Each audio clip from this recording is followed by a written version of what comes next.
Our folks out there doing our nation's work, and nice to see everybody on this early Sunday morning. Last night, on the President's orders, U.S. Central Command, under the command of General Eric Kurilla, executed Operation Midn8ght Hammer, a deliberate and precise strike against 3 Iranian nuclear facilities.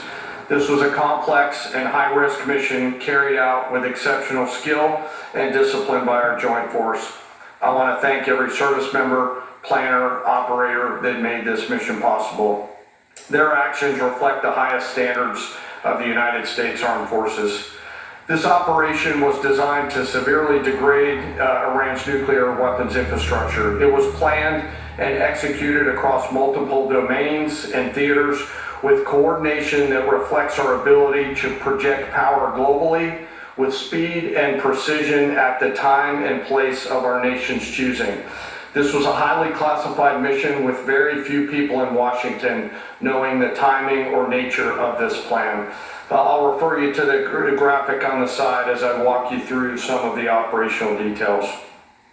At midnight Friday into Saturday morning, a large B-2 strike package comprised of bombers launched from the continental United States. As part of the plan to maintain tactical surprise, part of the package proceeded to the west and into the Pacific as a decoy, a deception effort known only to an extremely small number of planners and key leaders here in Washington and in Tampa. The main strike package, comprised of 7 B-2 Spirit bombers, each with 2 crew members, proceeded quietly to the east with minimal communications. Throughout the 18-hour flight into the target area, the aircraft completed multiple in-flight refuelings.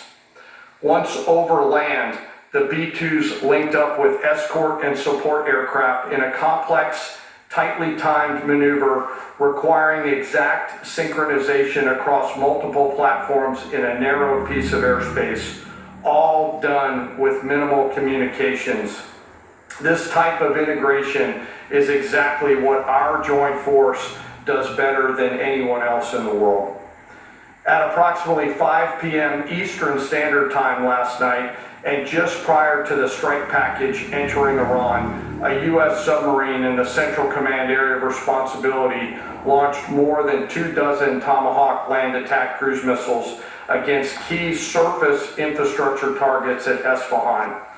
As the Operation Midn8ght Hammer strike package entered Iranian airspace, the U.S. employed several deception tactics, including decoys, as the 4th and 5th generation aircraft pushed out in front of the strike package at high altitude and high speed, sweeping in front of the package for enemy fighters and surface-to-air missile threats. The strike package was supported by U.S. Strategic Command, U.S. Transportation Command, U.S. Cyber Command, U.S. Space Command, U.S. Space Force, and U.S. European Command. As the strike package approached Fordo and Natanz, the U.S. protection package employed high-speed suppression weapons to ensure safe passage of the strike package, with fighter assets employing preemptive suppressing fires against any potential Iranian surface-to-air threats. We are currently unaware of any shots fired at the U.S. strike package on the way in. At approximately 6:40 p.m. Eastern Standard Time, 2:10 a.m. Iran time, the lead B-2 dropped 2 GBU-57 massive ordnance penetrator weapons on the first of several aim points at Fordo. As the President stated last night, the remaining bombers then hit their targets as well, with a total of 14 MOPs dropped against 2 nuclear target areas. All 3 Iranian nuclear infrastructure targets were struck between 6:40 p.m. and 7:05 p.m. Eastern Time. Again, that's about 2:10 in the morning local time in Iran, with the Tomahawk missiles being the last to strike at Isfahan to ensure we retain the element of surprise throughout the operation. Following weapons release, the Midn8ght Hammer strike package exited Iranian airspace and the package began its return home. We are unaware of any shots fired at the package on the way out. Iran's fighters did not fly, and it appears that Iran's surface-to-air missile systems did not see us. Throughout the mission, we retained the element of surprise. In total, U.S. forces employed approximately 75 precision-guided weapons during this operation. This included, as the President stated last night, 14 30,000-pound GBU-57 massive ordnance penetrators, marking the first ever operational use of this weapon. I know that battle damage is of great interest. Final battle damage will take some time, but initial battle damage assessments indicate that all three sites sustained extremely severe damage and destruction.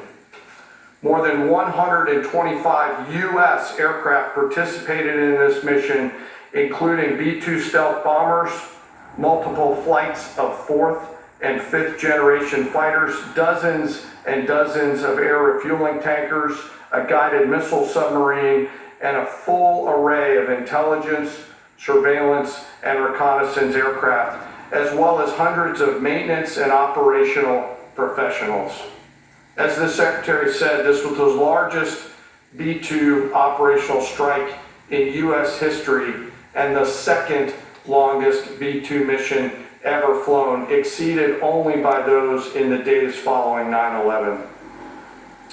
Well prior to the strike, General Kurilla elevated force protection measures across the region, especially in Iraq, Syria, and the Gulf.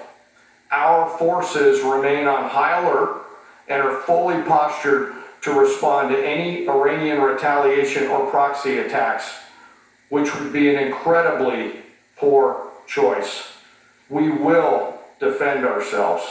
The safety of our service members and civilians remains our highest priority. This mission demonstrates the unmatched reach, coordination, and capability of the United States military. In just a matter of weeks, this went from strategic planning to global execution. This operation underscores the unmatched capabilities and global reach of the United States military. As the President clearly said last night, no other military in the world could have done this.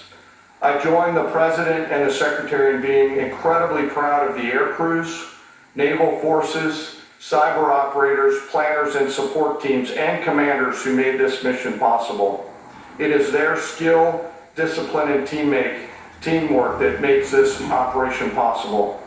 I am particularly proud of our discipline related to operational security, something that was of great concern to the President, the Secretary, General Kurilla, and me, and we will continue to focus on this. As we stand here this morning, many assets are still airborne, and we have hundreds deployed. I ask that we keep our warfighters on their way home and our deployed service member in our thoughts. Our joint force remains ready to defend the United States, our troops, and our interests in the region. Thank you very much. We will take a few questions. Me? Yeah.